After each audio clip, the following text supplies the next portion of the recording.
The Kumtor deposit is one of the largest in the world. Moreover, it's one of the highest in the northern hemisphere. Gold ore is being mined and processed here under extreme conditions. Now we have a chance to follow the whole process from beginning to end.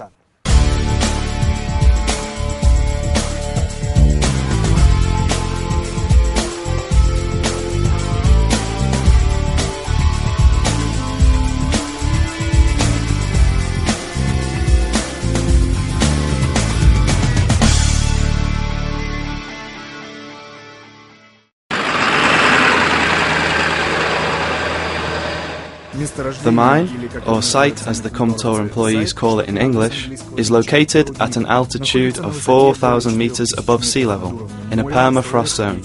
Although adaptation comes quickly, the first things a novice experiences at Kumtor are a shortage of oxygen, hypertension, dehydration and insomnia.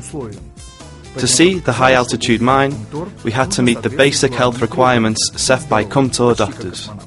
We are beginning to move up. Although the ascent is not steep for the time being, we are feeling the effects of oxygen shortage. Kumtor doctors in the Bishkek medical office recommend that during the ascent we drink as much water as possible, breathe deeply, and if possible, avoid falling asleep. We are not tempted to sleep though, as the scenery is breathtaking. The technological road that we are driving on to Kumtor from the southern coast of Issyk runs along the Barskoon River. It's a cloudy day with the sun peeking through occasionally. Everything around us is covered in a blanket of pristine snow, and the giant fir trees and mountain peaks cutting through the clouds are quite impressive. Not only is the surrounding landscape striking, but the quality of the technological road itself is something to admire. We thought mountain roads were all bumpy and littered with potholes, and imagined that our trip to Kumtor would be a kind of roller coaster ride. Not the case here, no pits or bumps whatsoever. If only all the streets in Bishkek were this nice. In addition to the quality of the road, safety regulations are very strict here. Every passenger must wear a seatbelt and speeds must not exceed 30 kilometers per hour. At some places along the road, stopping is forbidden because of avalanche danger. How long is the technological road? 90 kilometers. How long will it take us to get there? 2 hours or so, if the weather permits. Are road conditions favourable today, despite the snow? We're used to it. Anyway, you need to be careful in weather like this. I see graders clearing the road. Is that regular practice? Graders operate 24 hours a day. They cruise around, straightening things up wherever necessary.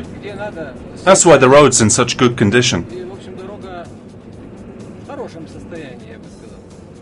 Do you mean they do it on a routine basis? Yes, they do. Is there a special department that does this? Yes, the earthworks department.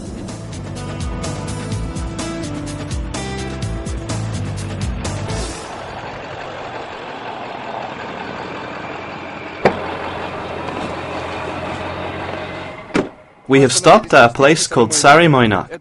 It's the last resting point before we begin the steep ascent. You can see the road towards the Barskoon Pass winding up into the clouds. Once we reach the highest point of the pass, we'll be able to see the valley where Kumtor is located. Why did we make a stop at this precise place? We always do so, to take a last breath of lowland air before the ascent. What do these trucks, the ones that are coming up, what do they do? That first truck in the convoy is a refueler. It carries diesel or gasoline. The drivers are maintaining a good distance between one another, as the weather's not too good today. Here comes a second truck. Yeah. There's a lot of space between them. Yeah, it's done for safety reasons. As we learned, convoys travel up and down here every day, each consisting of over a dozen trucks. Normally, they are escorted by Kumtor security officers. 0766? Go ahead. We have 12 trucks now at Sarimoynak.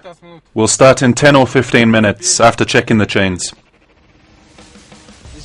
On a daily basis, we deliver up to 600 tons of various goods to the mining site. Statistics show that the efforts of both the drivers and security officers yield good results.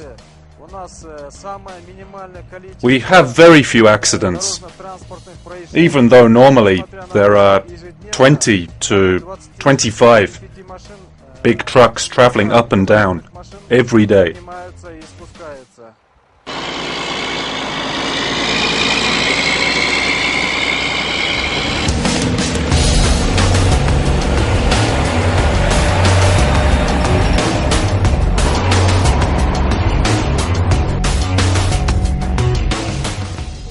The most challenging section of the ascent is between Sarimoinak and the Barskoon Pass. The road here has 30 switchbacks. That's why the trucks are moving slowly in today's weather. We are following the convoy as no car is allowed to overtake on this section.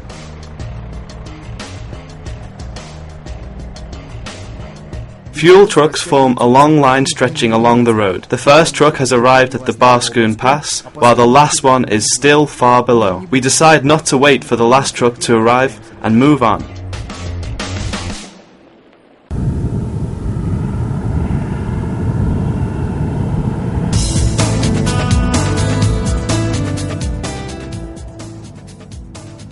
The Barskoon Pass gives you a view of the valley where the Kumtor mine is located. It's rather cold here, and you're breathing heavily from the shortage of oxygen. Your every movement makes you feel out of breath. Deep snow covers the surroundings. In May, when it starts to melt, a lot of hidden lakes will appear.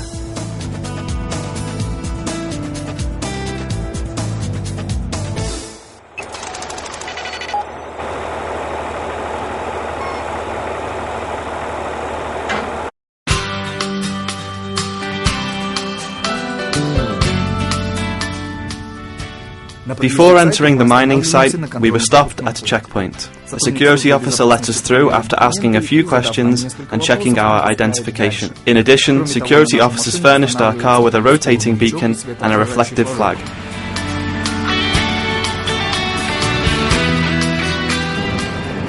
Anatoly, what are the beacon and flag for? For better visibility. The mining site is crowded with heavy trucks. They do it for safety reasons.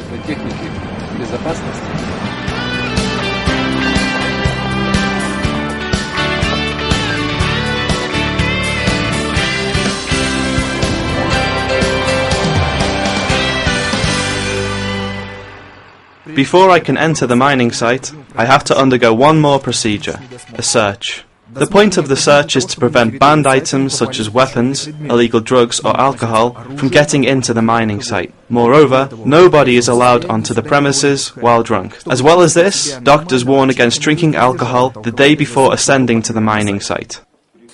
Any newcomers, whether an employee or a visitor, will be subject to an alcohol test. A special device called a breathalyzer is used for the test. Look here, it reads 0. Now, you will need to take a deep breath and exhale slowly into the pipe. Okay, get ready.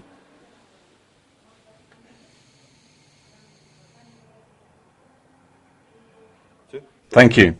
No alcohol was recorded. Anyone coming to the mining site is required to observe special regulations. Every visitor must wear a reflective vest while outdoors. Please put on this visitor's badge so that everyone can see you are a visitor. In addition, employees at all Kumtor facilities, including the mill, are required to wear hard hats and safety glasses. I am through with the search and now free to move about the Kumtor mining site. Still, prior to visiting any production facility, I have to pass a medical. That's what I'm going to do next.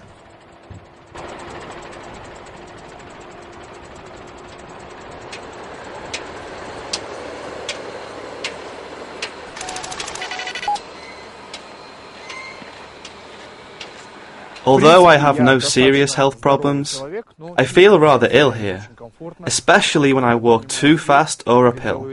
It's all about oxygen starvation. I must walk slowly and breathe deeply. The medical office I'm walking to is inside the administrative building.